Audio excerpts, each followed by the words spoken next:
For example Darshan ಕೇಸಲ್ಲಿ arrest ಮಾಡಿದಂತ ನಿಷ್ಠಾವಂತ ಆಫೀಸರ್ ಈ ಪ್ರಕರಣದಲ್ಲಿ ನಿಷ್ಠಾವಂತರಾಗಿರ್ಬೋದು, ಬೇರೆ ಪ್ರಕರಣಗಳಲ್ಲಿ 108 ಇರ್ತವೆ. ಇಲ್ಲಾಂದ್ರೆ ಅವ್ರ ಜಮೀನುಗಳು, ಅವ್ರ ಮನೆಗಳು, ಅವ್ರ ಶೋಕಿಗಳು ನಡೆಯಲ್ಲ ಸರ್. ಇವೆಲ್ಲ ಬಿಡಿ ಸರ್, ಗೊತ್ತಿರೋದೆ.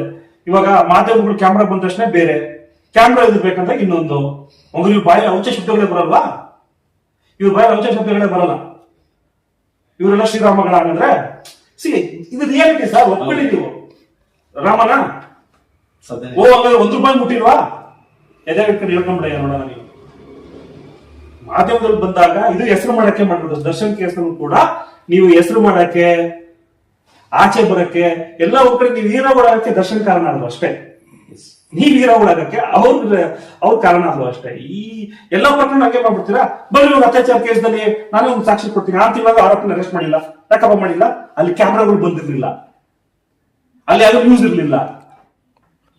ಇಲ್ಲೇನಿಲ್ಲ ನ್ಯೂಸ್ ಇದೆ. 24 hours ಏನ್ ಸಕ್ಸಸ್, ಯೂತ್ ಸಕ್ಸಸ್ ಆಯ್ತು. ನೀವು ಎಷ್ಟು ಬೇರೆ ಕ್ಯಾನ್ಸಲೇಷನ್ ಹೋಗಿದ್ದೀರಪ್ಪ ಅಂದ್ರೆ ಸುಪ್ರೀಂ ಕೋರ್ಟ್ಗೆ?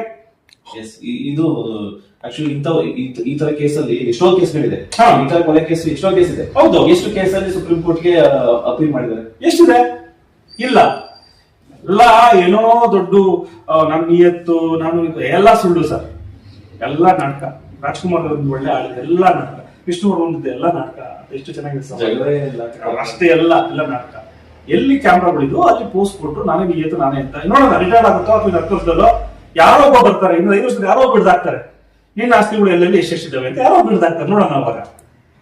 ಹಾನೆಸ್ಟು ಗಿನೆಸ್ಟು ಇವೆಲ್ಲ ಏನು ಪೃಥ್ವಿ ಪಿಕ್ಚರ್ ನೋಡ್ಕೊಂಡು ನಮ್ ಓದ್ಬಿಟ್ಟೆ, ನಮ್ ಮಾಡ್ಬಿಟ್ಟೆ, ಆತರ ಬದುಕಕ್ಕೆ ಸಾಧ್ಯವೇ ಇಲ್ಲ. ಅದು ಸಿನಿಮಾ. ಆತರ ಬದುಕಿದ್ರೆ ದಯವಿಟ್ಟು ನಿಮ್ ಫೋಟೋ ಕೊಡಿ, ನಾವು ಹಾಕೊಂಡ್ಬಿಡ್ತೀವಿ.